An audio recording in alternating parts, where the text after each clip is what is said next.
Hi everybody, welcome to my channel. நான் உங்கள் மேடி. இன்னைக்கு நம்ம பார்க்க போகிற சம்பவம் தமிழ்நாட்டில் உள்ள ஈரோடு மாவட்டத்தில் நடந்த ஒரு திகிலட்டும் அமானுஷ சம்பவத்தை தான் பார்க்க போகிறோம். இந்த சம்பவத்தை பற்றி சொல்லணும் அப்படின்னா, ஒரு +2 படிக்கிற மாணவி அவங்க கிராமத்தில் பார்க்கக்கூடாத ஒரு மரணத்தை நேரில் பார்த்து அதுக்கப்புறம் நடந்த திகில் மட்டும் அமானுஷ சம்பவத்தை தான் இப்போ நம்ம பார்க்க போகிறோம். இன்னைக்கு பார்க்க போகிற இந்த சம்பவம் இந்த த்ரில்லிங்காகவும் இன்ட்ரெஸ்டிங்காகவும் இருக்கும்னு சொல்லி நான் நம்புறேன். வாங்க டேரக்டாக ஷோக்குள்ள போகலாம்.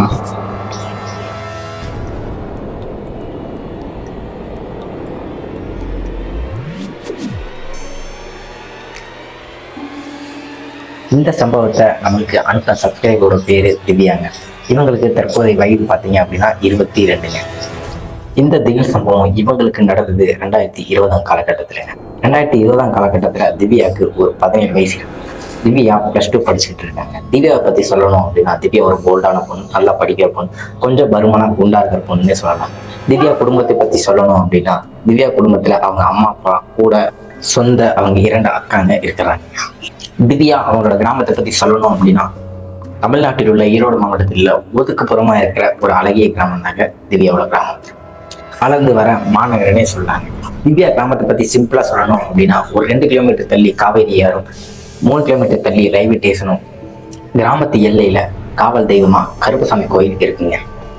திவ்யா அவங்க பள்ளி பருவத்துல ரொம்ப சந்தோஷமாக இருந்திருக்காங்க. அந்த சந்தோஷம் ரொம்ப நாள் நிலைக்காம அவங்க வாழ்க்கையில இடி விடுகிற மாதிரி ஒரு சின்ன சம்பவம் ஒன்று நடக்குதுங்க. அப்படி என்ன சம்பவம் அப்படின்னு பார்த்தீங்கன்னா, திவ்யா ஞாயிற்றுக்கிழமை அன்னைக்கு விடுமுறை நாள் அன்னைக்கு அவங்க வீட்டில் கறியில் எடுத்து சமைச்சிட்டு டிவி தொலைக்காட்சியெல்லாம் பார்த்துட்டு ரொம்ப சந்தோஷமா தூங்கி எந்திக்கிறாங்க. தூங்கி எந்திரிச்ச திவ்யாவுக்கு போர் அடிக்குது அப்படின்னு சொல்லிட்டு வீட்டுக்கு வெளியே போய் விளையாட போகலாம் அப்படின்னு சொல்லிட்டு தோணுதுங்க. வீட்டில் வெளியே போய் பார்க்கும்போது அவங்களுக்கு ஒரு சின்ன அதிர்ச்சிங்க. அந்த சின்ன அதிர்ச்சி என்னன்னு பார்த்தீங்கன்னா, ஊர்ல இருக்கிற மக்கள் எல்லாரும் ஒரு திசையை நோக்கி ஓடுறாங்க. அது எந்த திசை அப்படின்னு பார்த்தீங்கன்னா, திவ்யா இருக்கிற வீதியை ஒட்டி பக்கத்துல ஒரு வீதி இருக்குங்க. அந்த வீதியை நோக்கி தான் எல்லாரும் ஓடிட்டு இருக்கிறாங்க. திவ்யா அவங்களுக்கு ஒரு சந்தேகங்க. அது என்ன சந்தேகம் அப்படின்னா, எல்லா மக்களும் என்ன எல்லாம் ஒரே திசையை நோக்கி ஓடுறாங்கன்னு சொல்லி ஒரு ஆச்சரியமா பார்க்குறாங்க. சரி, திவ்யா கொஞ்சம் போல்டான பொண்ணுனால திவ்யாவும் என்ன நடக்குதுன்னு சொல்லி அந்த திசையை நோக்கி போய் பார்க்குறாங்க. அங்க பார்க்கும்போது ஒரு வீடை சுத்தி வெளியெல்லாம் கும்பலா மக்கள்லாம் நின்றுட்டு இருக்கிறாங்க. திவ்யா ஒருத்தவங்களுக்கு போய் பேச்சு கொடுக்குறாங்க. அது என்ன பேச்சு கொடுக்குறாங்க அப்படின்னா, அக்கா நீ என்ன நடந்துச்சு, ஏன் எவ்வளவு கூட்டமா இருக்கீங்கன்னு கேட்கறாங்க. அதுக்கு அந்த அக்கா எதிர்பதில் கொடுக்குறாங்க. என்ன பதில் கொடுக்குறாங்க அப்படின்னா, உள்ள ஒரு பெண்மணி தூக்கு மாட்டி இறந்துட்டாங்கப்பா அப்படின்னு சொல்றாங்க. திவ்யாவுக்கு இந்த பதிலை கேட்டோன்னே ஒரு ஆச்சரியமா இருந்தாலும் ஒரு உள்ளுக்குள்ள ஒரு பயங்க. அது மட்டும் இல்லாம சுத்தி இருக்கிறவங்க என்ன சொல்றாங்க அப்படின்னா, தூக்கு மாட்டின அந்த பெண்ணோட சடலத்தை நான் பார்த்தேன். வெளியே இருந்து பார்க்கும்போது கொஞ்சம் பயங்கரமாகவும் மூஞ்சி விகாரமாகவும் ரொம்ப பார்க்கறதுக்கே பயமாகவும் இருக்குதுன்னு சொல்றாங்க. இத பக்கத்திலேயே இருந்து கேட்ட திவ்யாவுக்கு ஒரு பயங்க. பயமா இருந்தாலும் என்னதான் அப்படி இருக்குது அப்படின்னு சொல்லி ஒரு கியூரியாசிட்டி அதிகமாகி அவங்க அந்த இடத்த போய் பார்க்க முன் வராங்க. திவ்யா என்ன பண்றாங்க அப்படின்னு பார்த்தா, கூட்டத்துக்கு நடுவுல போய் நின்றுட்டு, அதாவது தூக்கு மாட்டின பெண்மணி வீட்டுக்கு வெளியே, அதாவது வாசலுக்கு முன்னாடி போய் பார்க்கறாங்க. அவங்க பார்க்கும்போது திவ்யாவோட கண்ணே இருண்டு போகுதுங்க. அப்படி என்ன நடந்துச்சு அப்படின்னு பார்த்தீங்கன்னா, திவ்யா அந்த வாசலுக்கு முன்னாடி இந்த பெண்மணி சடலத்தை பார்க்கும்போது, அந்த பெண்மணி சடலம் ஒரு சைடு கழுத்து உடஞ்ச மாணிக்கு, கழுத்து ஒரு சைடு இழுத்த மாணிக்கும், ஒரு நாக்கு லைட்டா வெளியே வந்தும், கண்ணு பார்த்தா ஒரு கண்ணு திறந்தும் இன்னொரு கண் மூடும். அந்த கண் திவ்யாவை பார்க்குற மாதிரி ஒரு உணர்வு திவ்யாவுக்கு வருதுங்க. அதை பார்த்த திவ்யா உடனே பயந்து அந்த கூட்டத்தை விட்டு வெளியே வர்றாங்க. வெளியே வந்த திவ்யா என்ன பண்றாங்க அப்படின்னா, அது கண்ணுக்குள்ளேயே நின்றுட்டுன்னு சொல்றாங்க. திவ்யா உடனே இங்க இருந்தா நமக்கு இன்னும் பயம் விட்டுட்டு அவங்க வீட்டை நோக்கி போறாங்க. அவங்க வீட்டை நோக்கி போகும்போது வீட்டுக்கு ஆப்போசிட்லயும் வெளியே வருது யாருன்னு பாத்தீங்கன்னா, திவ்யாவோட அம்மா அப்பா. திவ்யா அம்மா அப்பா என்ன கேட்கறாங்க, எங்க போயிட்டு வந்த திவ்யா அப்படின்னு கேட்கறாங்க. அதுக்கு திவ்யா என்ன பதில் சொல்றாங்க அப்படின்னா, இல்லம்மா எல்லாம் கூட்டமா இருக்காங்க, என்ன ஏதுன்னு பார்க்க போனேன் அப்படின்னு சொல்லி எதுவுமே பார்க்காத மாதிரி அவங்கள்ட்ட சமாளிச்சாங்க. திவ்யா அம்மாவும் என்ன ஏதுன்னு பார்க்கும்போது, இங்க ஒருத்தவங்க தூக்கு மாட்டி இறந்துட்டாங்கம்மா, அதை பத்தி எல்லாம் வெளியே பேசிட்டு இருக்காங்க அப்படின்னு சொல்லி திவ்யா சொல்றாங்க. திவ்யா சொன்னதை உடனே கேட்டாங்க அம்மா அப்பா அந்த இடத்தை நோக்கி போறாங்க. திவ்யா அவங்க அம்மா அப்பா அந்த சம்பவத்தை நடந்த அந்த இடத்தை நோக்கி போகும்போதே அங்க போலீஸ், அதுக்கப்புறம் ஆம்புலன்ஸ் எல்லாம் வர ஆரம்பிச்சதுங்க. வர ஆரம்பிச்சு விசாரிச்சுட்டு அந்த சடலத்தை ஆம்புலன்ஸ்ல ஏற்றி கொண்டு போயிடுறாங்க மருத்துவமனைக்கு. மருத்துவமனைக்கு கொண்டு போனதுக்கு அப்புறம் ஊர் மக்கள்லாம் என்ன பண்றாங்க அப்படின்னா, அவங்க வீட்டுக்கு வெளியே வாசல்ல தண்ணி தெளிக்கிறாங்க. இந்த தண்ணி ஏன் தெளிக்கிறாங்கன்னு சொல்லிட்டு எனக்கு தெரியாதுங்க. உங்களுக்கு தெரிஞ்சா கமெண்ட் பாக்ஸ்ல கமெண்ட் பண்ணுங்க. இந்த சம்பவம் நடந்து முடிஞ்சதுக்கு அப்புறம் திவ்யா அம்மா அப்பா என்ன பண்றாங்க அப்படின்னா, வீட்டுக்கு வெளியே குளிச்சுட்டு அதுக்கப்புறம் வீட்டுக்குள்ள வர்றாங்க. திவ்யாவுக்கு ஒரு கேள்விங்க. அம்மாட்ட கேட்குறாங்க, ஏம்மா குளிச்சுட்டு வரீங்க அப்படின்னு கேட்கும்போது, அது காத்து கருப்பா அண்டிரும் அப்படின்னு சொல்லிட்டு அவங்க அம்மா சொல்றாங்க. திவ்யாவுக்கு ஒரு பயம். என்ன பயம் அப்படின்னா, நம்ம டைரக்டா குளிக்காம உள்ள வந்துட்டோமே, நம்மளுக்கு ஏதோ அண்டிருக்கும்னு சொல்லிட்டு ஒரு பயம் வருதுங்க. பயம் வந்தாலும் கூட திவ்யா அதை வெளிக்காட்டிக்காம உடனே என்ன பண்றாங்க அப்படின்னா, அம்மாட்ட சமாளிச்சு நைட்டு சாப்பிட்டு தூங்க ஆரம்பிக்கிறாங்க. தூங்க ஆரம்பிக்கும் போது திவ்யாவுக்கு ஒரு கனவு வருது. அது என்ன கனவு அப்படின்னா, திவ்யா நேத்து, அதாவது அன்னைக்கு நடந்த சம்பவத்தை நினைச்சிட்டே படுத்து தூங்கிட்டு இருப்பாங்க. அதனால திவ்யாவுக்கு வந்த கனவுல திவ்யா வெளியே போய் விளையாண்டுட்டு இருக்காங்க. அதாவது இது இரவு நேரத்துல, இரவு ஒரு 7:30 இருக்குன்னு வச்சுக்கோங்க. திவ்யா போய் வெளியே விளையாண்டுட்டு இருக்கும்போது திவ்யா பக்கத்து வீதியிலிருந்து ஒரு பெண்மணி, ஒரு 40 வயசு இருக்கு. இந்த பெண்மணியை பார்க்கும்போது ஒரு ஊனமுற்றவங்க மாதிரி இருக்கிறாங்க. தூரத்துல இருந்து பார்க்கும்போது கழுத்து கொஞ்சம் சாட்சமா நிற்கும். அங்க இருந்து மெதுவா நடந்து வர மாதிரி உங்க கண்ணுக்கு தெரியுது. திவ்யா இவங்க வீட்டுக்கு வெளியே இருந்து பார்க்கும்போது யார் அந்த பெண்மணி அப்படின்னு சொல்லிட்டு புரியாமே இருந்தது. கொஞ்ச தூரம் அந்த பெண்மணி நடந்து வரப்ப திவ்யா வந்து நல்லா உத்து பார்க்கறாங்க. உத்து பார்க்கும்போது திவ்யாவுக்கு ஒரு பேரதிர்ச்சி. அது என்ன அதிர்ச்சி அப்படின்னு பாத்தீங்கன்னா, திவ்யா பாக்குற அந்த உருவம் யாருன்னு பாத்தீங்க அப்படின்னா, அந்த தூக்குமாட்டி இறந்த அந்த பெண்மணி. அந்த பெண்மணி கழுத்து உடைஞ்ச மாதிரியே இருக்கும்போது இவங்க அந்த பெண்மணியை பார்த்திருப்பாங்க. அந்த பேஸ் அப்படியே அந்த பெண்மணிக்கு இருக்கு. அதை பார்த்த திவ்யா அவங்களுக்கு ஒரு பெரிய அதிர்ச்சியா இருந்தாலும் கூட கனவு விட்டு வெளியே வரவே முடியலைங்க. அந்த பெண்மணி ஒரு செய்கை காட்டுறாங்க. என்ன செய்கை காட்டுறாங்க அப்படின்னா, நீ வா வா அப்படின்னு சொல்லி ஒரு செய்கை விட்டு காட்டுறாங்க. திவ்யா இதை பார்த்த உடனே எப்படியோ கனவுல இருந்து வெளியிடுறாங்க. வெளியே வந்த திவ்யாவுக்கு ஒரு பெரிய பயங்க. என்ன பயம் அப்படின்னா, நேத்து நடந்த இந்த சம்பவம் இன்னைக்கு என் கனவுல வந்திருக்கே அப்படின்னு சொல்லி ரொம்ப பயமாவே இருந்தது. இருந்தாலும் திவ்யாவுக்கு ஒரு சந்தேகம். என்ன சந்தேகம் அப்படின்னா, நேத்தான இந்த சம்பவம் நடந்துச்சு, அதை நான் நேர்ல பார்த்தேன், அதனாலதான் இன்னைக்கு கனவுல வந்திருக்கு அப்படின்னு சொல்லிட்டு அவங்க சமாளிச்சு தூங்கி ஆரம்பிக்கிறாங்க. தூங்கி காலையில இந்த திவ்யா கொஞ்சம் பயமா இருந்தா கூட அந்த பயத்தை வெளிக்காட்டாம பள்ளிக்கூடத்துக்கு கிளம்ப ஆரம்பிக்கிறாங்க. பள்ளிக்கூடத்துக்கு கிளம்புன திவ்யா அவங்க சக தோழிகளோட பள்ளிக்கு போக ஆரம்பிக்கிறாங்க. அவங்க பள்ளிக்கு போகணும் அப்படின்னா அவங்க அந்த வீதியை தாண்டி தாங்க போகணும். அந்த வீதி அப்படின்னா திவ்யா வீட்டை ஒட்டி பக்கத்து வீதியை, அதாவது தூக்குமாட்டி இறந்த அந்த பெண்மணியோட வீதியை தாண்டி தாங்க போகணும். அந்த வீதியை தாண்டி போகும்போது திவ்யாவுக்கு அந்த வீட்டை பார்த்தாலே ஒரு பயமாவே இருந்தது. அது என்ன பயம் அப்படின்னா, அந்த வீட்டை கிராஸ் பண்ற வரைக்கும் அந்த வீடையே பார்த்துட்டு இருந்திருக்காங்க. அவங்க சக தோழிகள்லாம் என்ன அங்கேயே பார்த்துட்டு இருக்கு திவ்யா அப்படின்னு கேட்கும்போது ஒண்ணு இல்லைன்னு சொல்லி சமாளிச்சிடுறாங்க. திவ்யா அவங்க ஸ்கூல்ல அன்னைக்கு ஃபுல்லாவே ஒரு பயமாவே இருந்திருக்காங்க. அவங்க சக தோழிலாம் என்ன ஏதுன்னு கேட்கும்போது ஒண்ணுமே இல்லைன்னு சொல்லி சமாளிச்சிடுறாங்க. திவ்யா பள்ளிக்கூடம் முடிஞ்சு வீட்டுக்கு வரும்போதும் அதே வீடை குறுகுறுன்னே பார்த்துட்டு இருந்திருக்காங்க. குறுகுறுன்னு பார்த்துட்டு வீட்டுக்கு வந்த திவ்யா எப்படி பள்ளி பாடங்கள்லாம் முடிச்சுட்டு நைட்டு திரும்பி தூங்க ஆரம்பிக்கிறாங்க. தூங்கி ஆரம்பிச்ச அன்னைக்கு ஒரு பயங்கரமான கனவுனே சொல்லலாம். என்ன கனவு அப்படின்னா, திவ்யாவோட கனவுல கருப்பு காத்து வீச ஆரம்பிச்சிருச்சுன்னு நாங்க சொல்றோம். அப்படி என்ன கனவு காண்றாங்க அப்படின்னா, திவ்யா இப்ப அவங்க வீட்டுல தூங்கிட்டு இருக்காங்க. நள்ளிரவு நேரத்துல நள்ளிரவு தூங்கிட்டு இருக்கிற நேரத்துல அந்த பக்கத்து வீட்டில இருந்து அதே பெண்மணி அதே மாதிரி கழுத்து உடந்த மணிக்கு பின்னாடி எதையோ மறைச்சு கொண்டு வந்து நடந்துட்டு இருக்காங்க. அப்படி நடந்து வந்துட்டு இருக்கிற அவங்க கொஞ்ச நேரம் கழிச்சு ரொம்ப இறக்கத்துல வந்துட்டாங்க. அவங்க வீதி இறக்கத்துல வந்துட்டாங்கன்னு வச்சுக்கோங்க. வீதி இறக்கத்துக்கு வந்த அவங்க இப்ப யார் வீட்டுக்கு முன்னாடி நிக்கிறாங்க அப்படின்னா, திவ்யா அவங்க வீட்டுக்கு முன்னாடி தாங்க நிக்கிறாங்க. திவ்யா உடனே என்ன பண்றாங்க அப்படின்னா, யாரு என்ன ஏதுன்னு தெரியாம உடனே கதவை திறந்து பாக்குறாங்க. கதவு திறந்து பார்த்த திவ்யாவுக்கு ஒரு பயங்கரமான குளநடுங்க காட்சினே சொல்றாங்க. என்ன அப்படின்னா, அதே மாதிரி நாக்கு வெளியே வந்து தூக்கு மாட்டினா அதே உருவம் இப்ப கண்ணு முன்னாடி நிற்குது. கண்ணு முன்னாடி நிற்கிற அந்த உருவம் என்ன பண்ணுது அப்படின்னா, பின்னாடி இருந்து ஒரு கயிறு எடுத்து திவ்யா முன்னாடி நிற்குது. அது என்ன கயிறு அப்படின்னு பாத்தீங்கன்னா, இந்த பெண்மணி இறப்பதற்கு முன்னாடி அவங்க தண்ணிக்கேருன்னு சொல்லுவாங்க. தண்ணிக்கேருனா அந்த சைக்கிள் எல்லாம் ரெண்டு சைடு குடத்தை வச்சுக்கிட்டு தண்ணி எடுத்துட்டு வருவாங்கல்ல, அதே கயிறு எடுத்து இப்ப திவ்யா கையில கொடுக்குறாங்க. திவ்யா என்ன பண்றாங்க அப்படின்னா, பயத்து உச்சியில இருந்து திவ்யா திடீர்னு கனவு விட்டு வெளியே வர்றாங்க.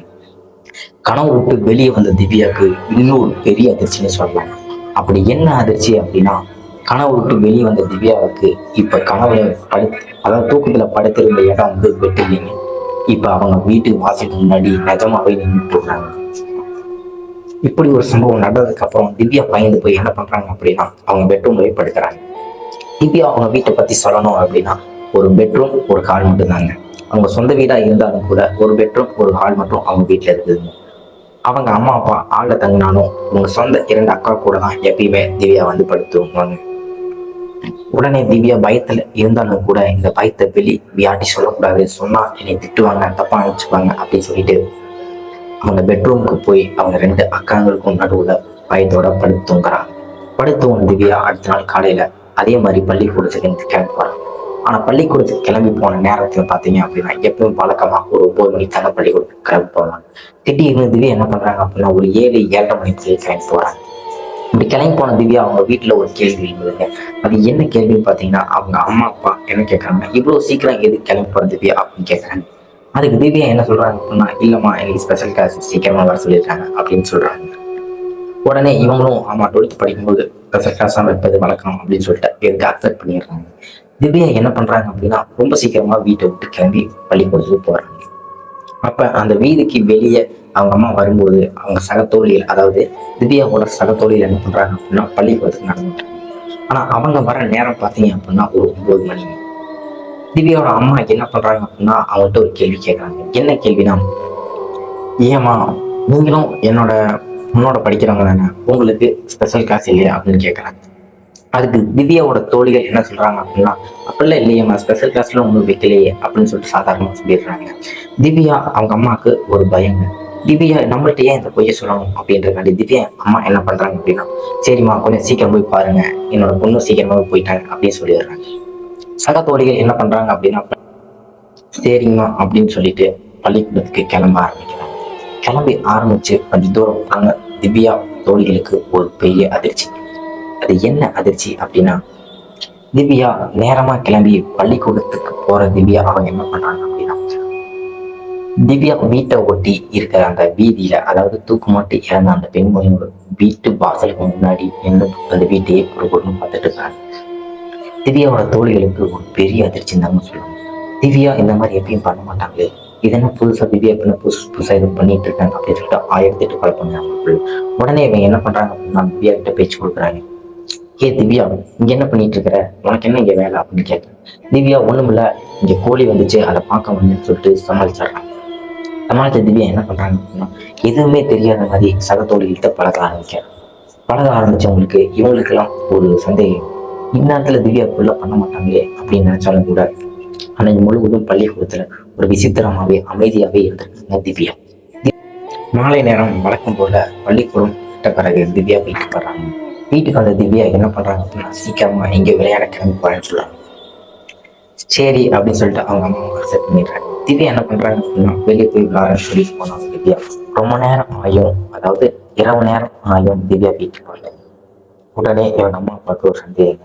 திவ்யா நேத்துல இருந்து போய் சொல்லிட்டு இருக்காங்க, இதுக்கு என்ன ரீசன் அப்படின்னு தெரியாம அவங்க என்ன பண்றாங்கன்னா வெளியே போய் தேட ஆரம்பிக்கிறாங்க. வெளியே போய் தேட ஆரம்பிச்சவங்களுக்கு பேரதிர்ச்சின்னு சொல்லணும்.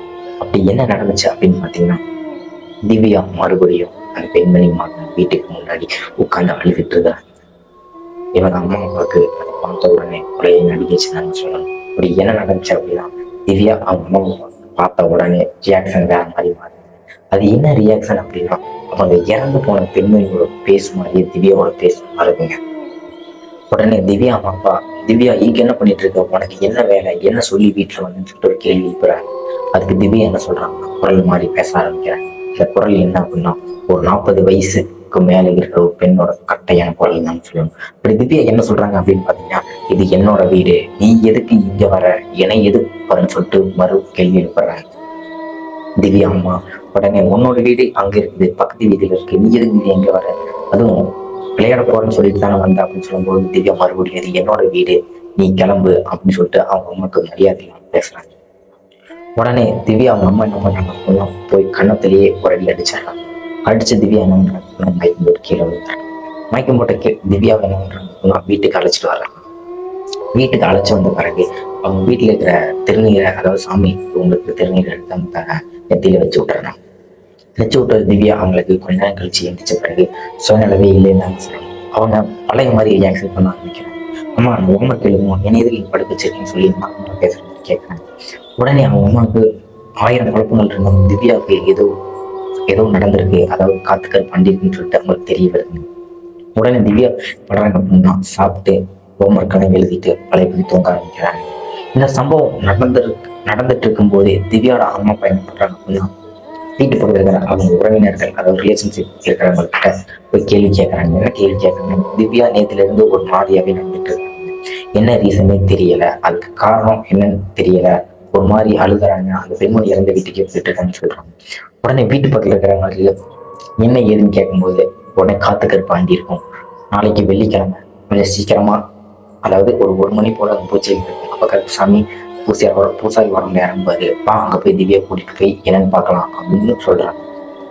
இதை கேட்டுக்கிட்டே இருந்த அவங்க அம்மா என்ன பண்றாங்க அப்படின்னா அதை வீட்டுக்கு கொண்டு வந்து அவங்க, அதாவது அவங்க கணவர்கிட்ட சொல்றாங்க, இந்த மாதிரி திவ்யாக்கு நடந்துருக்குது, ரொம்ப பயமா இருக்கு, நம்ம காலையில கோயில் கூட்டிட்டு போயிடலாம், நம்ம காவல் தெய்வமா இருக்கிற கருப்புசாமி கோயிலுக்கு கூட்டிட்டு போனா சரியாயிருன்னு சொல்றாங்க அப்படின்னு சொல்றாங்க. இதை பக்கத்திலேயே இருந்து கேட்ட திவ்யா என்ன சொல்றாங்க அப்படின்னா குரல் மாதிரி பேச ஆரம்பிக்கிறேன். என்ன குரல் அப்படின்னா அந்த 40 வயசு பெண்மணி திரும்பி அந்த உடம்புல உடனே நீங்க என்ன என்னை கூட்டிட்டு போனாலும் உங்களோட பெண்ணை இன்னைக்கே கொண்டுன்னு சொல்லிட்டு கொலை மிரட்டல் விடுறாங்க. இதை கேட்ட அவங்க அம்மாவுக்கு ஒரு பேத அதிர்ச்சியா இருந்தாலும் கூட உடனே என்ன பண்றாங்க, திவ்யா காலில் போய் வந்துடுறாங்க.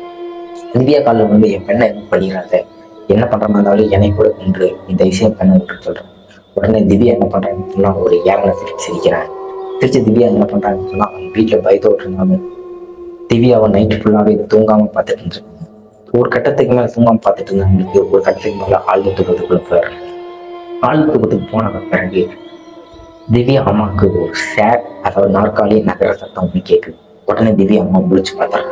முடிச்சு பார்த்தா அவங்களுக்கு உலகை நடுங்க வைக்கிற காட்சின்னு சொல்லணும். அப்படி என்ன அப்படி பார்த்தாங்க அப்படின்னா திவ்யா ஒரு சேலை எடுத்து பேண்ட்ல தூக்கு மாட்டுற மாதிரி டைப் பண்ணிட்டு இருக்காங்க. டைப் பண்ண திவ்யா அவங்க அம்மாவை பார்த்து கெக்கப் ஒரு மாதிரி கேவலமா சிரிக்கிறாங்கன்னு சொல்றாங்க.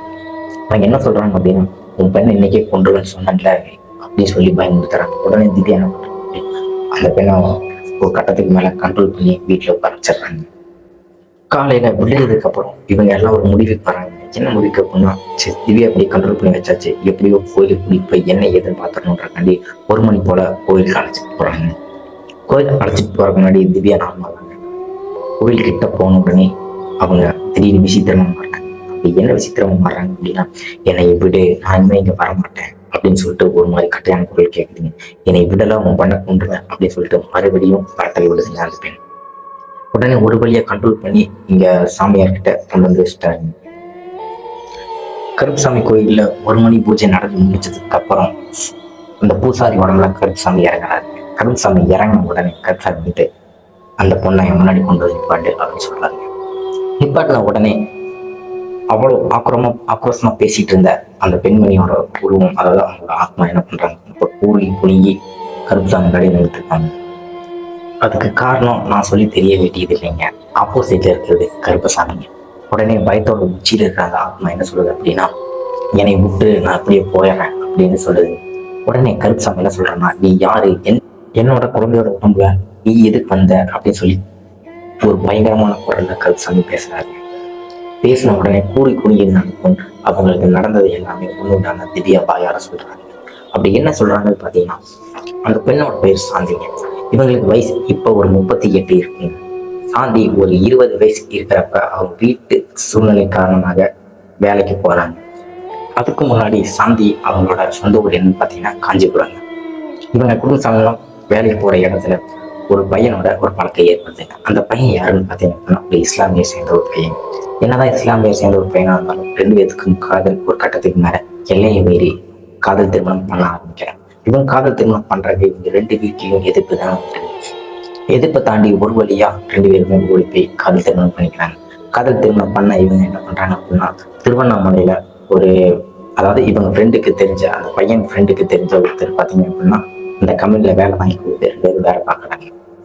ஒரு கட்டத்துக்கு மேல இவங்களுக்கு ஒரு பெண் குழந்தையும் ஒரு ஆண் குழந்தையும் பிறக்குதுங்க. ஒரு 15 வருஷத்துக்கு அப்புறம், ஏதாவது 15 வருஷம் இவங்களோட லைஃப் நல்லா சந்தோஷமா தாங்க போயிட்டு இருந்தது. சந்தோஷமா போயிட்டு இருந்த லைஃப்ல ஒரு சின்ன இடி ஒண்ணு விழுதுங்க. அது என்ன இடி அப்படின்னா சாந்தி அவங்க வீட்டுக்கு ஆப்போசிட்ல ஒரு பையன் புதுசா குடி வராங்க. ஒரு இளமையான பையன்னு சொல்றாங்க. அந்த பையனுக்கும் சாந்தி அவங்களுக்கும் ஒரு தவறான ரிலேஷன்ஷிப்ல பழக்கம் வருது. அந்த பழக்கம் ஒரு கட்டத்துக்கு மேல காதலா மாறி சாந்தி அவங்க என்ன பண்றாங்க அப்படின்னா குழந்தைங்களை ஸ்கூலுக்கும் தாட்டி விட்டுட்டு இவங்க என்ன பண்றாங்க அப்படின்னா கணவரையும் வேலைக்கு தாட்டி விட்டுட்டு அந்த வீட்டு பக்கத்துல இருக்கிற அந்த பையன் அவங்க கூட சினிமாவும் பூங்காவும் ஊர் சுத்த ஆரம்பிக்கிறாங்க. சாந்தி அவங்களுக்கு இதெல்லாம் தப்பா தெரிஞ்சாலும் கூட அது பெரிய விஷயமா அவங்க எடுத்துக்கலைங்க. பல நாள் திருடன் ஒரு நாள் அகப்படுவான் அப்படின்னு சொல்ற மாதிரி ஒரு நாள் உன் கணவர் கண்ணில் ஒரு நாள் சாந்தியும் அந்த பையனும் மாட்டிக்கிறாங்க. உடனே இவரோட கணவர் என்ன பண்றாரு அப்படின்னா வீட்டுக்கு வந்த உடனே வாக்குவாதத்துல ஈடுபடுறாருங்க சாந்தி அவங்களுக்கு. வாக்குவாதம் ஈடுபட்ட அவங்களுக்கு ஒரு கட்டத்துக்கு மேல வாக்குவாதம் பெரிய சண்டையா போய் முடியுது. சண்டையா முடிஞ்ச அவங்களுக்கு உன் கூட எனக்கு வாழ பிடிக்கல அப்படின்னு சொல்லி சாந்தி அவங்க என்ன பண்றாங்க அப்படின்னா அவரோட கணவர்கிட்ட சொல்றாங்க. அவரோட கணவர் உடனே என்ன பண்றாரு அப்படின்னா நீ தயவு செய்து என் கூட வாழாத, நீ போயிரு அப்படின்னு சொல்றாங்க. டைவர்ஸ் வாங்கி கொடுத்து அப்படின்னு சொல்றாங்க. உடனே இதை கேட்ட சாந்தி அவங்க என்ன பண்றாங்க அப்படின்னா இரவோடு இரவா அவங்க பக்கத்து வீட்டு அந்த பையன் கூட நைட்டா ஓடி ஈரோடுக்கு வராங்க. ஈரோடுக்கு வந்த இவங்க வாழ்க்கை ஒரு 2 வருஷம் 3 வருஷம் சந்தோஷமா இருந்துருக்குன்னே சொல்லலாம். இருந்தாலும் சாந்தி அவங்க பண்றது தப்புன்னு அவங்களுக்கு பெரிய விஷயமா தெரியலன்னு சொல்றாங்க. ஒரு கட்டத்துக்கு மேல இவங்க 2 பேத்துக்குமே வாக்குவாதம் வருது. இது என்ன வாக்குவாதம் அப்படின்னா இனிமே நான் அவங்க கூட வாழ முடியாது, நான் என்ன பண்றேன் அப்படின்னா என் சொந்த ஊரான சென்னைக்கே போய் நான் ஒரு பெண்ணை திருமணம் பண்ணி என் வாழ்க்கையை நடத்த போறேன்னு சொல்லி, அதாவது சாந்தி அவங்க ஓடி வந்த பையன் சொல்றாங்க. அந்த பையனோட பேர் தெளிவா இவருக்கு சொல்லலைங்க. அதாவது சிம்பிளா சொல்லணும் அப்படின்னா நம்மளே ஒரு பேர் வச்சு காமிச்சுக்கோங்களேன், சதீஷ்னு வச்சுக்கோங்களேன். சதீஷ் என்ன பண்றாரு அப்படின்னா ஒரு கட்டத்துக்கு மேல நான் ஊருக்கு போகணும், எங்க அம்மா அப்பா சொல்ற பையனை கல்யாணம் பண்ணிக்கணும்னு சொல்றாங்க. இதை கேட்ட சாந்தி என்ன பண்றாங்க அப்படின்னா ஒரு கட்டத்துக்கு மேல கோபத்துல இவன் நம்மளை விட்டுட்டு போனா திருப்பி நம்ம வீட்டுக்கு கணவர் ஏத்துக்க மாட்டாரு அப்படின்ற ஒரு காரணத்தினால விளையாட்டுத்தன்மை இவங்க வீட்டுல வீடியோ கால் பண்றாங்க. இந்த பையன் சதீஷ்க்கு வீடியோ கால் பண்ணவங்க என்ன பண்றாங்க அப்படின்னா நீ என்னை விட்டுட்டு போனா அப்படின்னா நான் தூக்கு மாட்டி இறந்துருவேன் அப்படின்னு சொல்லி பயமுறுத்துறாங்க. உடனே பயமுறுத்துற மாதிரி ஆக்ஷன் காமிச்சாலும் இவங்க என்ன பண்றாங்க அப்படின்னா இந்த தண்ணி கயிறை எடுத்து என்ன பண்றாங்க ஃபேன் பண்ண மாட்டி இவங்க கழுத்துல வச்சு வீடியோ கால் பண்ண ஆரம்பிக்கிறாங்க. வீடியோ கால் அட்டன் பண்ண கணவர் என்ன பண்றாரு, கணவர்னு சொல்ல முடியாது, அந்த பையன் என்ன பண்றாரு, சதீஷ் என்ன பண்றாருன்னு பாத்தீங்கன்னா வேணாம் நீ விட்டுரு, இந்த மாதிரி தப்பு பண்ணிட்ட அப்படின்னா நான் இப்படியே ஊருக்கு கிளம்பிடுவேன் அப்படின்னு சொல்லி ஒரு எச்சரிக்கை கொடுத்தாரு. சாந்தி அவங்களுக்கு ஒரு பெரிய கெட்ட நேரம்னு சொன்னாங்க. அது என்ன கெட்ட நேரம் அப்படின்னா இதுங்க விளையாட்டா செஞ்சவங்க தவறுதலா அவங்க சேர் அவங்கள அறியாமையே நகர்ந்துருங்க. அப்படி நகர்ந்து அவங்களுக்கு தெரியாத நம்ம கழுத்துல அந்த கயிறு சுருண்டுன்னு சொல்லலாம். சுருண்ட உடனே என்ன பண்றாங்கன்னா அதை விட்டு தப்பிக்கத்தான் ட்ரை பண்ணியிருக்காங்க சாந்தியா. தப்பிக்க முடியாம கயிறு ரொம்ப இறுகி ரொம்ப துள்ளாம துள்ளி துடிச்சு இறந்துருக்காங்க சாந்தியா. இப்படி இறந்த உடனே என்ன பண்றாங்க அப்படின்னா சதீஷ்ன்றது இந்த வீட்டுக்கு போன பிரச்சனைன்னு சொல்லிட்டு உடனே இந்த வீடியோ காலை என்ன பண்றாங்க அப்படியே டெலீட் பண்ணிட்டு ரெக்கார்டெல்லாம் டெலீட் பண்ணிட்டு உடனே சென்னை கிளம்பி போயிட்டாருன்னு சொல்லணும். ஆனா இப்ப வரைக்கும் அவர் என்ன ஆனாலும் என்ன ஏதுன்னு தெரியலைங்க. உடனே இறந்த சாந்தி அவங்களோட ஆத்மா என்ன பண்ணிருக்கு அப்படின்னா அந்த ரூமையை சுத்தி வந்திருக்கு. இவங்களுக்கு வாழணும் ஆசை இருந்தாலும் கூட அவங்க ஆத்மாவே இருக்கும்போது என்ன பண்றாங்க அப்படின்னா யாராச்சும் உடம்புக்குள்ள ப்ரொசஸ் பண்ணணும் அப்படின்ற ஒரு காரணத்தினால இவங்க யாரை பார்க்குறாங்க அப்படின்னா நம்ம தெரியாத பயங்கரவே வாட்ச் பண்ண உடனே இவங்க என்ன பண்றாங்க அப்படியே பயன்படுத்தி இவங்களோட உடம்புலையும் வாழ்ந்துடலாம் அப்படின்னு ஒரு நினைப்புல தாங்க திவ்யாவை ப்ரொசஸ் பண்ணியிருந்திருக்காங்க. இதெல்லாம் ஒண்ணு விடாம திவ்யா உடம்புல இருந்து கருப்பு சாமிட்ட அதுக்கு வாயாலேயே கருப்பு சாமிட்டு எல்லாத்தையும் உண்மையை சொல்லிடுறேன். சொன்ன உடனே கருப்சாமி என்ன பண்றாங்க அப்படின்னா இனிமே என் குழந்தையோட உடம்புல இருக்கும் அனுமதி கிடையாதுன்னு சொல்லி ஒரு பூஜைகள்லாம் பண்ணி எப்படியோ ஒரு கட்டத்துக்கு மேல சத்தியவாக்கு வாங்கி அந்த திவ்யா உடம்புல இருந்து சாந்தி அவங்களோட ஆத்மாவை விலக்கி விட்டுறாங்க. இதுக்கப்புறம் கருப்சாமி என்ன சொல்றாங்க, இதுக்கப்புறம் அந்த ஆத்மா இந்த குடும்பத்தையோ இந்த ஊரையோ எதுவுமே பண்ணாது அப்படின்னு சொல்லிட்டு ஒரு சத்தியவாக்கு கொடுக்குறாங்க. அதுக்கப்புறம் இந்த சம்பவம் நடந்து முடிஞ்சதுக்கு அப்புறம் திவ்யாவோட நான் ஸ்டார்டிங்கே சொன்னேன் திவ்யா கொஞ்சம் குண்டா வரும். இந்த சம்பவம் முடிஞ்ச பிறகு ஒரு 10 கிலோ எடை குறைஞ்சிட்டாங்கன்னு சொன்னேன். ஏன் காரணம் அப்படின்னா அவங்க சரியா சாப்பிட்றாங்க, அந்த பயத்திலேயே இருந்திருக்கிறாங்க. திவ்யா தெளிவான பிறகு அவங்க அம்மா அப்பா திவ்யா கிட்ட நடந்த விஷயத்தை எல்லாத்தையும் சொல்லியிருக்காங்க. திவ்யா என்ன பண்றாங்க அப்படின்னா 2020 காலகட்டத்தில் நடந்த சம்பவம் எனக்கு இப்ப நினைச்சா கூட பயமா இருக்கின்றது. என்னதான் பயமா இருந்தப்ப கருப்புசாமி நினைச்சா எனக்கு அந்த பயம் இல்லை இப்ப இருக்கிறது தவிர அப்படின்னு சொல்லிட்டு இந்த சம்பவத்தை நம்மளுக்கு ஷேர் பண்ணியிருக்காங்க. இந்த சம்பவத்தை நம்மளுக்கு ஷேர் பண்ண திவ்யாவுக்கு ஒரு தேங்க்ஸ் சொல்லிட்டு இந்த காணொலியை இத்துடன் முடிச்சுக்கிறேங்க. சம்பவத்தை பத்தி உங்களோட கருத்து என்னவா இருக்குன்னு சொல்லிட்டு கமெண்ட் பாக்ஸ்ல கமெண்ட் பண்ணுங்க. ஸோ இது மாதிரி ஏதாவது த்ரில்லிங்கான அமானுஷ்யமான சம்பவம் உங்களுக்கு நடந்துருந்துச்சுன்னா மேலே இன்ஸ்டாகிராம் லிங்க் கொடுத்துருக்கேன், அதை டச் பண்ணி என்னோட ஐடியா ஃபாலோ பண்ணி எனக்கு மெசேஜ் பண்ணுங்க. உங்களுக்கு நடந்த உண்மையான அமானுஷ சம்பவத்தை நான் கண்டிப்பா என்னோட யூடியூப் சேனலை கண்டிப்பா அப்லோட் பண்ணுவேன். அடுத்த ஒரு த்ரில்லிங்கான எபிசோட சந்திக்கும் வரை நான் உங்கள் மேடி.